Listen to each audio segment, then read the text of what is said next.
Hi there, Fiona Pearman and Kate Borer. And this week we're entering a really important conversation. We're looking at women in the workforce, particularly women 40 plus. What's going on for them, what's happening, and what organisations are doing or not doing to support them. And we thought we'd start off by sharing something we've been noticing. It's a pattern we're seeing in organisations and in the women we work with. And it's something that seems to be falling a bit below the radar. It's not being discussed as openly as we'd like to see.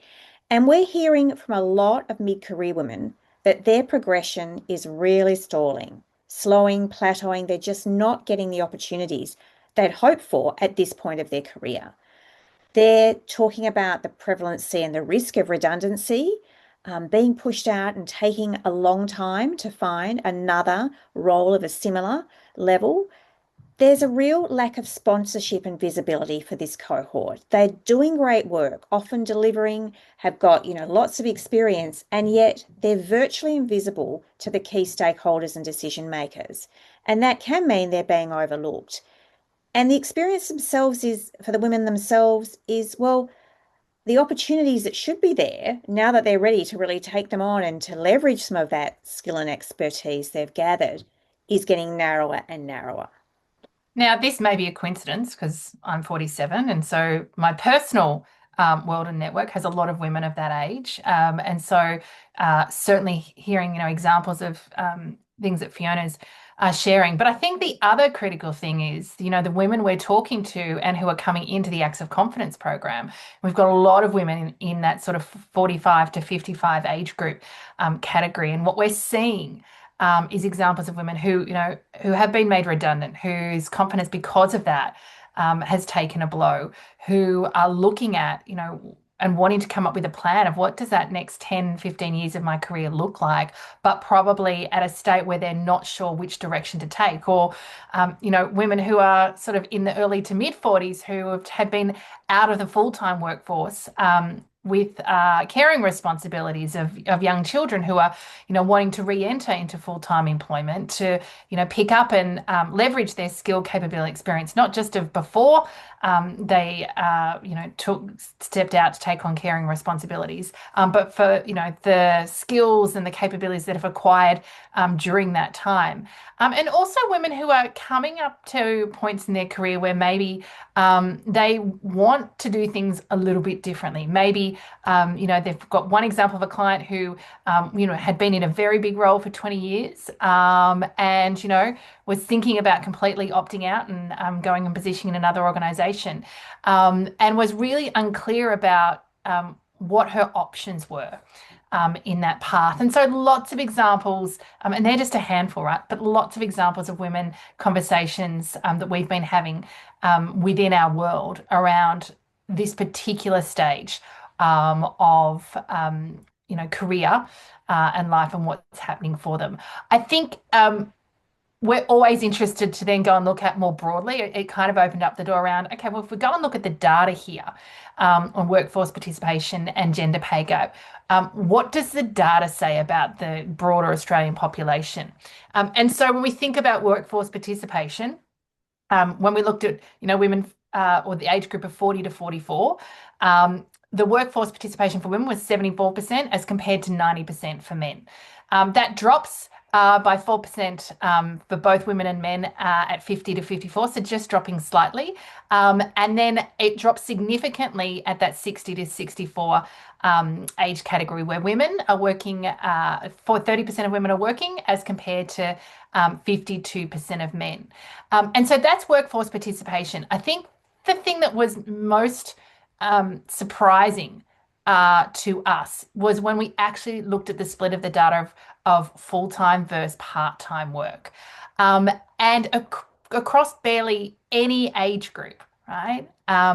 Barely does the number really hit anything more than 50%, right? The proportion of women working full-time barely exceeds 50% of any age group, which I've got to say was surprising to us. And the contrast, particularly the contrast of that to the fact that 80% of men work full-time from the age of 35 until retirement of around 65 plus.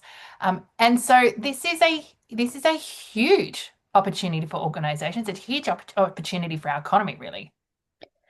And these are big, macro, systemic, structural issues. There's a ton of reasons why we're down this particular pathway, but the data tells us that there is so much that we are not doing to support women staying in the workforce and being able to fully contribute. When we look at the impact that this has on gender pay gap, it is astonishing, really. You know, at that 30 to 34 years, we've got only 11% pay gap. I say only 11%. That's not good, and we don't want that to be the case. But when you hear how it increases, you'll see this is a really important problem. At 40 to 45 years, it goes up to 25%. At 50 to 54 years, it's around 31%. And then when we start to go to some raw, what this looks like in terms of dollars, at 55 to 59 years, men are earning almost $53,000 a year more than women. Now, the implications of this are enormous. When we think about the fact that, Australians are living longer, divorce is a reality for many people. Many of us are going to have to navigate challenging financial situations. And here we have 50% of our population who is not getting paid anything near what they're worth, not getting utilized fully from a, economy, productivity point of view. There's so much we're all missing out on by the fact that we're allowing this to continue and we're not questioning it, we're not having a conversation around it, which is, I think what we're looking to do here is let's start talking about it, let's start examining it and thinking about what we could do differently. Yeah, I think there's such an untapped opportunity for women themselves, for organisations, and importantly, more broadly, for our society. When we see the impact of women who do invest in themselves because they're not supported by the organisation to do the sort of work that we do in the Acts of Confidence program. We see them getting really clear about on what their goals are, career goals are for the next sort of 5, 10, 15 years. We see them going after opportunities that maybe previously they wouldn't. We see them negotiating salaries for what they deserve and challenging what's being offered to them. We see them, having the confidence and being willing to go for things and to fail and to not get things right, stretching themselves in ways that mean that they can contribute fully and importantly achieve their goals in career and life. Yeah, I think there's a gap here. And while your women at this age may not be leaving immediately, you can notice some plateauing. You can see some of the disengagement. And if we're not getting the opportunities, if we're not being seen, if we're not visible, that's when women start stepping back and they start to believe themselves that it's not possible. And we're missing out on that really important balance at senior leadership. There's a lot going on here. There's a conflation around, sexism and ageism that occurs. And we know that that's part of the landscape we're operating in. And I think for organisations, it's bigger. It's not so much a question of why women are disengaging, why they're not progressing, and why they tend to be leaving. It's why have we created and why are we sustaining a system that isn't set up to retain them? We're going to leave it there. If you've enjoyed today's confidence conversation, we'd love to hear from you. And of course, if you know of anyone who would be interested in this conversation, please share this video with them. If you want to hear more of our confidence conversations, hundreds of videos over on our YouTube channel, organised in playlists, head over there, including others in this video series. And if and when you're ready to go deeper with your relationship with core confidence, visit our website, coreconfidence.com.au. Thanks for tuning in today. Don't forget to hit subscribe on your YouTube channel for more insights on confidence, leadership, and complex work environments. We drop new videos regularly and we'd love to share them with you.